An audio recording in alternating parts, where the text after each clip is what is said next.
Assalamualaikum warahmatullahi wabarakatuh. Di sini kami akan mempresentasikan materi mengenai risk return aset tunggal. Kelompok 6 terdiri dari yang pertama Yagi Silha 1801010061, yang kedua Aninda Putri Pratiwi 1801010098, dan yang ketiga Novisri Swasti 1801010114. Materi yang pertama mengenai return. Return adalah hasil yang diperoleh dari investasi. Return sendiri dibagi menjadi dua, yaitu return realisasi, merupakan return yang telah terjadi, yang dihitung menggunakan data historis, dan digunakan sebagai pengukur kinerja perusahaan dan dasar penentuan return dan risiko di masa datang. Yang kedua ada return ekspektasian, merupakan return yang diharapkan yang akan diperoleh oleh investor di masa yang akan datang.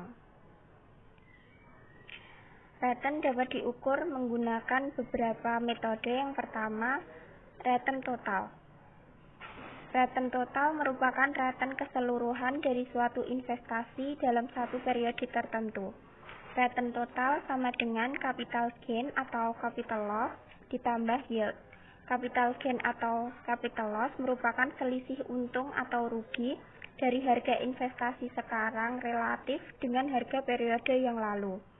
Sedangkan yield adalah persentase penerimaan kas periodik terhadap harga investasi periode tertentu dari suatu investasi atau persentase dividen terhadap harga saham periode sebelumnya. Yang kedua, relative return. Return total dapat bernilai negatif atau positif. Terkadang pada perhitungan tertentu, return diharuskan bernilai positif sehingga menggunakan relative return dengan rumus relative return sama dengan return total ditambah 1. Yang ketiga, kumulatif return. Indeks kemakmuran kumulatif atau IKK mengukur akumulasi semua return mulai dari kemakmuran awal atau KK0. IKK sama dengan KK0 dikali 1 plus R1 dikali 1 plus R2 sampai 1 plus Rn. KK0 merupakan kekayaan awal yang biasanya digunakan adalah Rp1. IKK juga dapat menggunakan rumus PHK dikali YK. PHK merupakan perubahan harga kumulatif, sedangkan YK adalah yield kumulatif. Metode yang keempat adalah return disesuaian. Return disesuaian merupakan return yang tidak hanya mengukur perubahan nilai uang, tetapi juga mempertimbangkan tingkat daya beli dari nilai uang tersebut. Return disesuaian dibagi menjadi yang pertama, return sesuaian inflasi dengan rumus RIA sama dengan R ditambah IF. RIA atau return sesuaian inflasi sama dengan return nominal ditambah tingkat inflasi. Sedangkan return yang kedua adalah return sesuai kurs mata uang asing. RKA sama dengan RR dikali nilai akhir mata uang domestik dibagi nilai awal mata uang domestik dikurangi 1. RR sama dengan relative return. Selanjutnya mengenai rata-rata geometrik. Rata-rata geometrik digunakan untuk menghitung rata-rata yang memperhatikan tingkat kumulatif dari waktu ke waktu. RG atau rata-rata geometrik sama dengan 1 plus R1 dikali 1 plus R2 dikali sampai 1 plus Rn pangkat 1 plus per N dikurangi 1. Sedangkan return ekspektasian dapat dihitung menggunakan 3 metode. Dengan adanya ketidakpastian, berarti investor akan memperoleh return di masa mendatang yang belum diketahui persis nilainya. Untuk itu, return yang akan diterima perlu diestimasi nilainya dengan segala kemungkinan yang dapat terjadi. Metode yang pertama berdasarkan nilai ekspektasian masa depan. Return dihitung dengan mengalikan masing-masing hasil masa depan dengan probabilitas kejadiannya dan menjumlah semua produk perkalian tersebut. Yang kedua, berdasarkan nilai-nilai return historis, dibagi menjadi 3. Yang pertama, ada metode rata-rata yang mengasumsikan bahwa return ekspektasian dapat dianggap sama dengan rata-rata nilai historisnya. Yang kedua, metode trend. Return ekspektasian dihitung dengan mempertimbangkan pertumbuhan return rate-nya. Yang ketiga, metode jalan acak. Beranggapan bahwa distribusi data return bersifat acak sehingga sulit diprediksi, sehingga diperkirakan return terakhir akan terulang di masa depan. Yang ketiga, berdasarkan model return ekspektasian. Model yang banyak digunakan adalah single index model dan model CAPM. Selanjutnya yaitu risiko.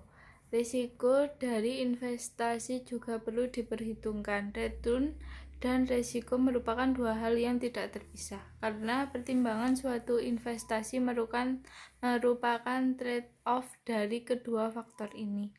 Return dan risiko mempunyai hubungan yang positif. Semakin besar risiko yang harus ditanggung, maka semakin besar return yang harus dikompensasikan. Risiko sering dihubungkan dengan penyimpanan atau deviasi dari outcome yang diterima dengan yang diekspektasi. Selanjutnya, risiko berdasarkan probabilitas.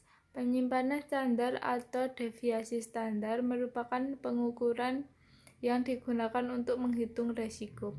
Selain deviasi standar, risiko juga dapat dinyatakan dalam bentuk varian. Varian adalah kuartal dari deviasi standar. Selanjutnya, risiko berdasarkan data historis.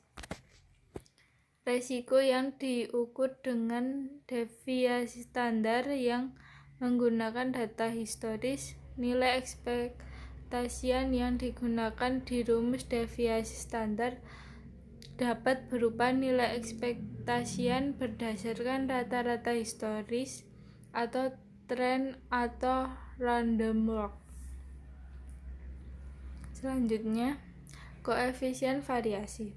Untuk melakukan analisis investasi, dua faktor harus dipertimbangkan bersama-sama, yaitu return expectation dan risiko aktiva. Koefisien variasi dapat digunakan untuk mempertimbangkan dua faktor tersebut bersamaan. Berikut rumus CVI sama dengan risiko per return ekspektasi. Dari rumus koefisien variasi dapat diartikan bahwa semakin kecil nilai CV semakin baik aktiva tersebut. Semakin kecil CV menunjukkan semakin kecil risiko aktiva dan semakin besar return ekspektasinya. Selanjutnya yaitu properti return ekspektasi dan varian. Nilai-nilai ekspektasian mempunyai beberapa properti. Dua buah properti berhubungan dengan nilai ekspektasian. Properti pertama yaitu nilai ekspektasian dari penjumlahan sebuah variabel acak X dengan sebuah konstanta K adalah sama dengan nilai ekspektasian dari variabel acak itu sendiri ditambah dengan konstantanya acak. Properti 2, nilai ekspektasian dari sebuah variabel acak X dengan sebuah konstanta K adalah sama dengan nilai ekspektasian dari variabel acak itu sendiri dikalikan dengan konstantanya.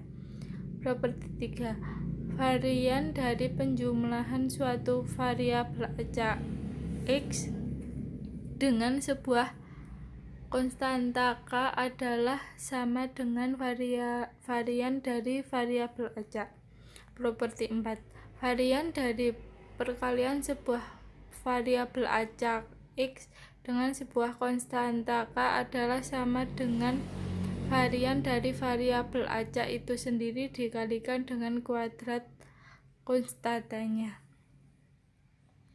Selanjutnya, semivarians. Salah satu keberatan menggunakan rumus varian adalah karena rumus ini memberi bobot yang sama besarnya untuk nilai-nilai di bawah maupun di atas nilai expectation. Padahal individu yang mempunyai attitude berbeda terhadap resiko akan memberikan bobot yang Perkenalkan, nama saya Novi Sri Swasti, NPM 0114. Saya akan melanjutkan presentasi dari Aninda.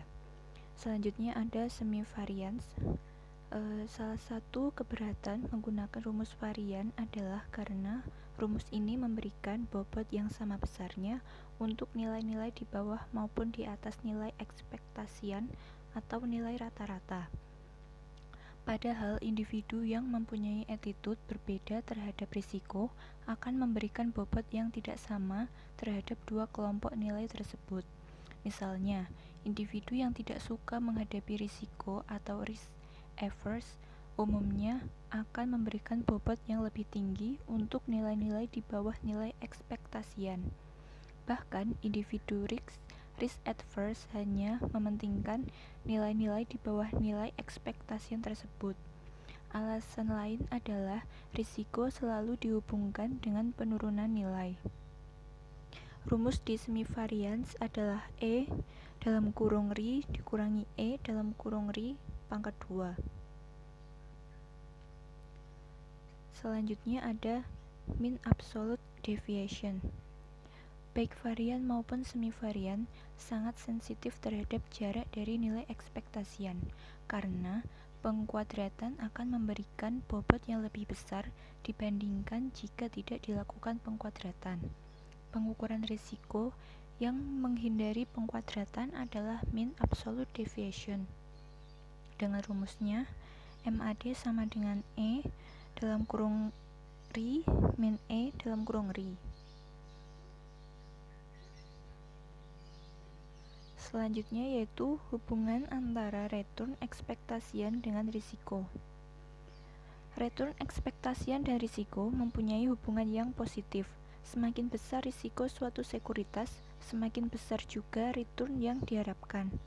Sebaliknya, yaitu semakin kecil return yang diharapkan, semakin kecil juga risiko yang harus ditanggung.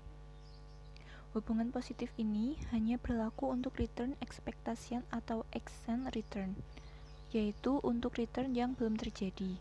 Untuk return realisasi atau yang sudah terjadi, hubungan positif ini dapat tidak terjadi. Untuk pasar yang tidak rasional, kadangkala return realisasian yang tinggi tidak mesti mempunyai risiko yang tinggi pula. Bahkan keadaan sebaliknya dapat terjadi, yaitu return realisasian yang tinggi hanya mempunyai risiko yang kecil. Hubungan positif antara return ekspektasian dengan risiko dapat dilihat pada gambar di samping. Di gambar ini terlihat bahwa suatu aktiva tidak mempunyai risiko. Misal ada sertifikat utang yang dikeluarkan pemerintah seperti sertifikat Bank Indonesia. Hanya akan memperoleh return ekspektasian yang rendah, yaitu sebesar return bebas risiko. Jika investor menginginkan return yang lebih tinggi, maka dia harus menanggung risiko yang lebih tinggi pula. Obligasi pemerintah mempunyai risiko yang lebih tinggi dibanding dengan SBI karena obligasi pemerintah adalah surat utang jangka panjang, sedangkan SBI adalah surat utang jangka pendek. Obligasi yang dikeluarkan oleh perusahaan mempunyai risiko yang lebih tinggi dibanding dengan obligasi pemerintah, sehingga return yang diharapkan darinya juga akan lebih tinggi. Saham lebih berisiko dibanding dengan obligasi perusahaan karena harga saham lebih berfluktuasi dibandingkan dengan obligasi. Oleh karena itu, return ekspektasian saham juga harusnya lebih tinggi dari return yang diperoleh dari obligasi. Waran dan opsi merupakan hak untuk membeli atau menjual saham dengan harga tertentu untuk suatu periode waktu tertentu. Jika hak ini tidak digunakan sampai masa berlakunya habis, maka nilai dari waran atau opsi tersebut menjadi nol.